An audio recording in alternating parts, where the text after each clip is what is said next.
O que precisou acontecer para eu sair desse moleque da periferia, tá, para uma condição muito privilegiada financeiramente? Eu quero falar de dinheiro por quê? Porque o dinheiro, ele promove o quê? Liberdade.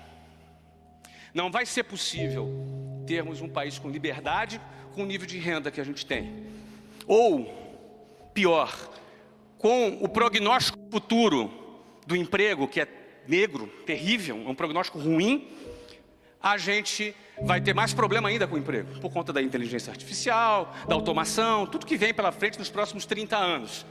A Europa, por exemplo, já é muito comum você ter 20% de taxa de desemprego, não é? Os jovens, para jovens então, as taxas às vezes chegam a 30% de desemprego. Isso tende a ficar pior.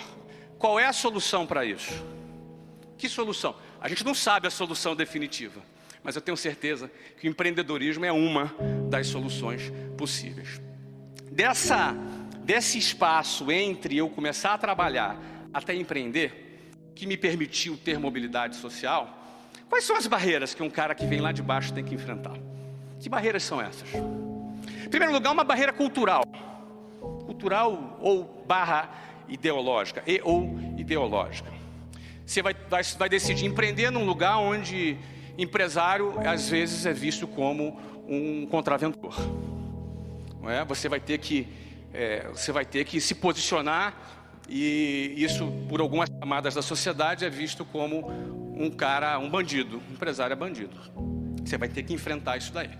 Segundo lugar, você tem uma cultura da estabilidade, uma cultura das garantias, uma estrutura de você garantir o que você tem e não você conquistar o que você quer conquistar. Então não tem jeito, ou você vai trabalhar para garantir, ou você vai trabalhar para não perder, ou você vai trabalhar para ganhar. E trabalhar para ganhar, trabalhar para expandir, envolve riscos. E nossa cultura não é uma cultura que lida bem com riscos. O sonho das pessoas é ter estabilidade. O sonho das pessoas é ter garantias, é não assumir riscos.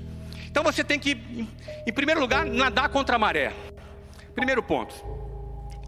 Segundo ponto, ainda dentro dessa questão da cultura, você vai perceber ali que você tem uma delegacia do consumidor. Vocês já viram falar nisso? Ou seja, é uma coisa de bandido mesmo, né? O consumidor precisa de uma delegacia. É um caso de polícia isso, né? Você percebe? A relação de consumo é tratado como crime. Você tem uma delegacia do consumidor. Você sabe que o espírito da coisa é esse mesmo, não é verdade?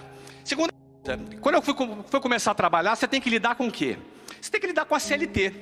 O que é a CLT? CLT é aquela coisa arcaica do século XX, que tira dinheiro do bolso do empregado, para botar no bolso do Estado, através do Fundo de Garantia, que nos últimos 10 anos não remunera sequer a poupança. Você vai botar dinheiro, inclusive, no bolso do patrão. Você empresta dinheiro para ele através do 13º. 13º não é um salário extra. 13º é o quê? São 12 salários divididos por 13. Então você emprestou dinheiro sem juro para o patrão. Muita gente acha que CLT é ruim para o patrão. Patrão não. O patrão é mais qualificado. Ele vai fazer um orçamento. Ele sabe quanto ele vai gastar com aquele empregado.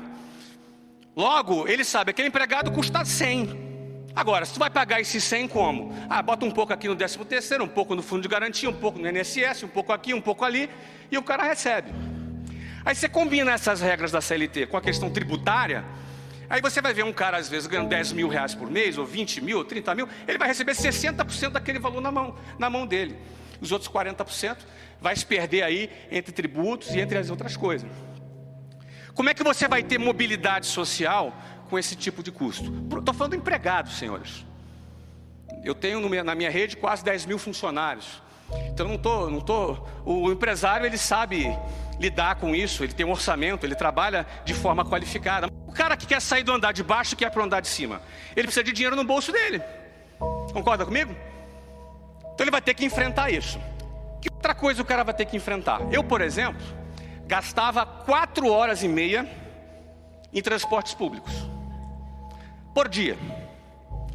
4 horas e meia, saía de casa lá mais ou menos umas 6 da manhã, 5h50 eu saía de casa, para dizer a verdade, para chegar às 8 para trabalhar, certo? E chegava não podia sair do trabalho entre 6 e 8, porque é um trânsito infernal. Então tinha que sair depois das 8, 8h30. Chegava em casa às 10h30 da noite. Gastava 4h30 no trânsito por dia. E não é só o tempo. Em que situação o cara da periferia gasta isso?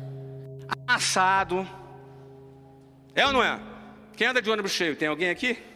Ah, tem uns caras corajosos aí, levantou a mão. Tem outros que ficaram com vergonha e não levantaram. O cara chega amassado, assaltado. Quanta coisa você vê em 2h30 de viagem?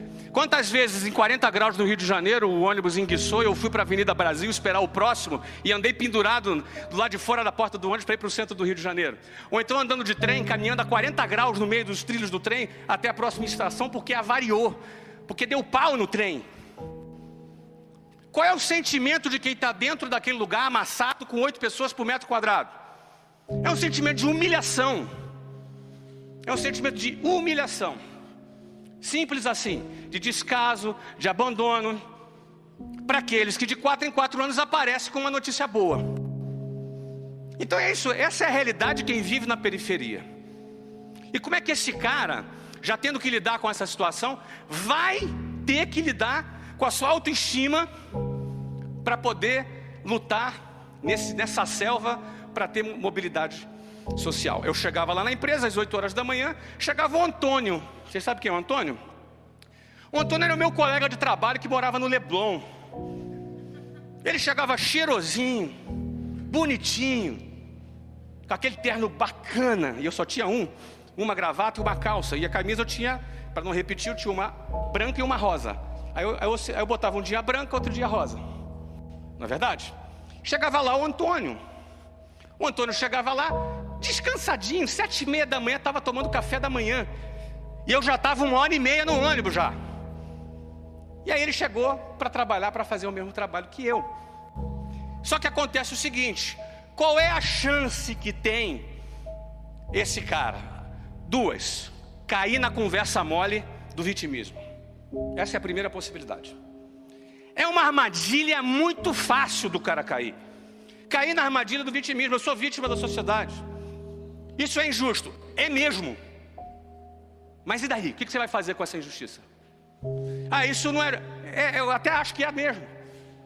E a segunda possibilidade é o seguinte: olha, eu vou escalar o Everest descalço, sem casaco, mas vou chegar lá em cima. Essa é a segunda possibilidade.